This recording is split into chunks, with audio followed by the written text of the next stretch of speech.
Hari ini 7 November 2024 saya balik dengan pembahasan XAUSD. Seperti biasa, kita ngomonginnya di Saxo terlebih dahulu untuk melihat pembentukan daily-nya. Kalau misalnya kita ngeliat pembentukan daily-nya, ya tentu teman-teman lihat sendiri ya. Dia sudah hajar full, benar-benar dihajar full tanpa ada harapan apapun bagi pembentukan bayarnya. Dan di sini saya akan hapus beberapa hal. Kenapa? Karena sudah tidak begitu relevan untuk sekarang. Sebab dia udah dropnya lumayan signifikan. Ini dihapus-hapusin. Nah, biar kita fresh lagi. Kalau misalnya teman-teman perhatikan di sini kan strong, rally, base, baru dihajar drop, dan saat ini ketahan lagi dalam momentum yang sama. Cuman kalau misalnya kita ngeliat dengan penurunan yang sesignifikan itu, akan ada penurunan yang lebih lanjutan lagi. Ya, karena biasanya dengan penurunan sekencang ini dalam daily-nya akan dilanjutkan juga dengan penurunan lagi di hari yang sama. Di keesokan harinya. Sama seperti bullish momentum. Misal dia mana kita cari bullish yang totally bullish. Misalnya kayak di bawah sini, bullish totally bullish, dia lanjutnya bullish. Walaupun memang ada kondisi di mana misalnya gini, ini drop lalu drop kencang. Di sini drop tapi nextnya ketahan. Jadi walaupun memang ada kondisi di mana ketika dia drop lalu masih nextnya bullish, tetapi kalau misalnya kita ngelihat di hari ini, kita bisa pantau dalam beberapa zone yang ada. Satu adalah kalau misalnya kita ubah menjadi line chart. Ini kita ngomongin hal yang baru.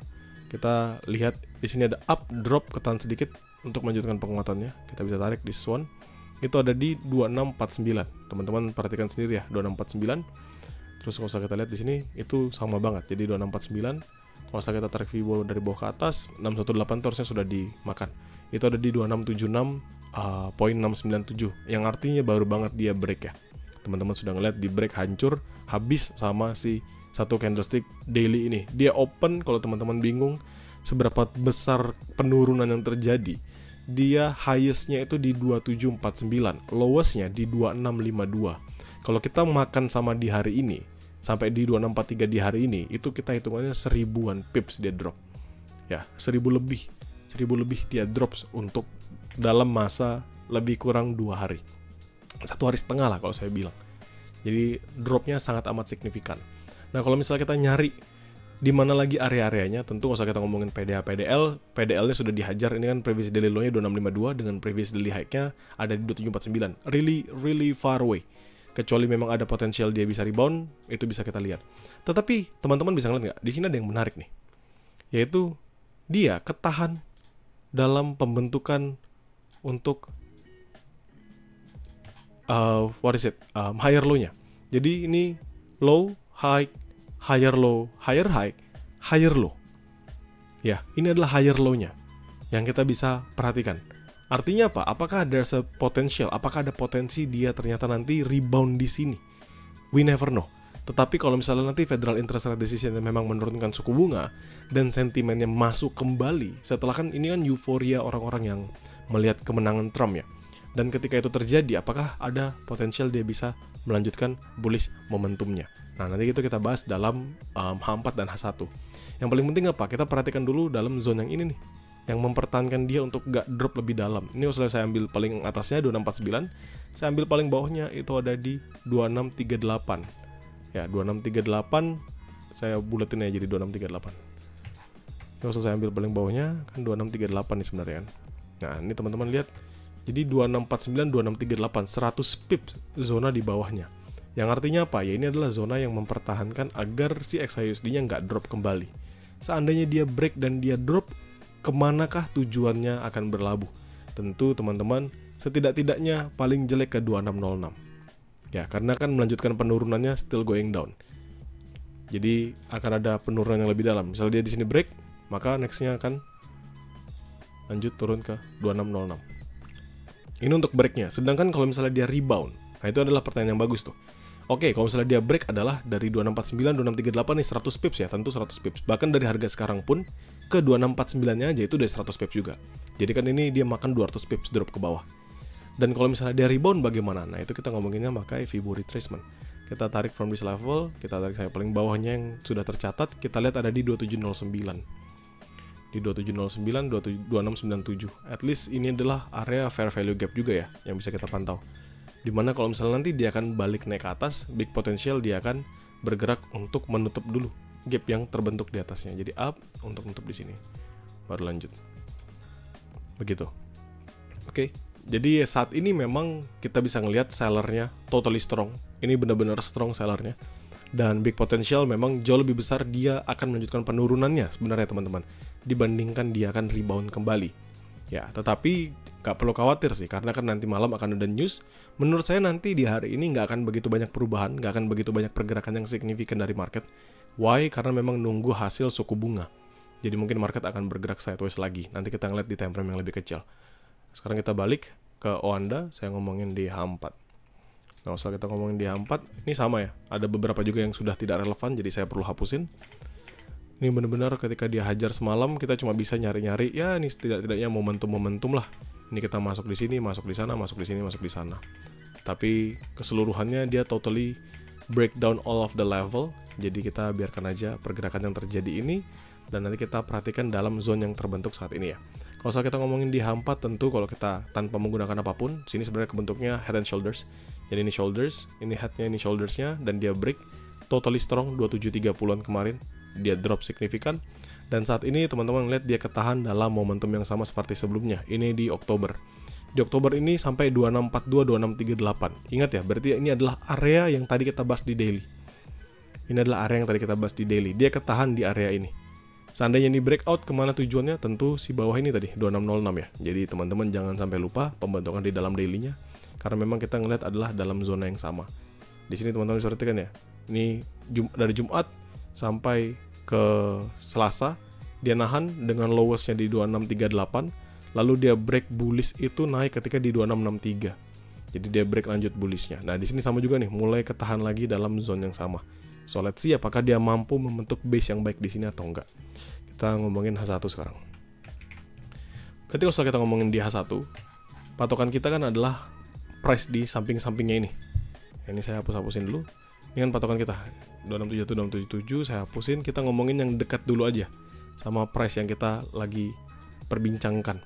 Pertama ini adalah 2649, 2646.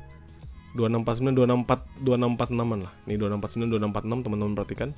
Ini adalah area yang sama. Yang tadi hari ini dimakan, diambil liquidity-nya habis sampai drop ke bawah.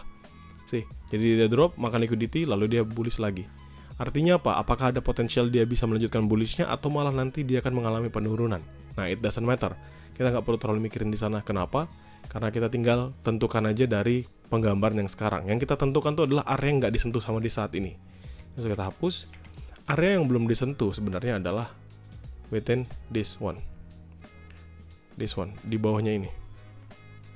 Ini area yang nggak berhasil dia hajar. Ya.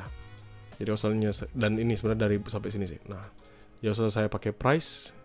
Saya tarik dari sini. Kita nggak usah tarik dari belakang. Tariknya dari sini aja. Nah, saya tarik dari sini. Itu ada di 2643. Ya, sampai ke 2638. Artinya ini adalah area yang tadi ya.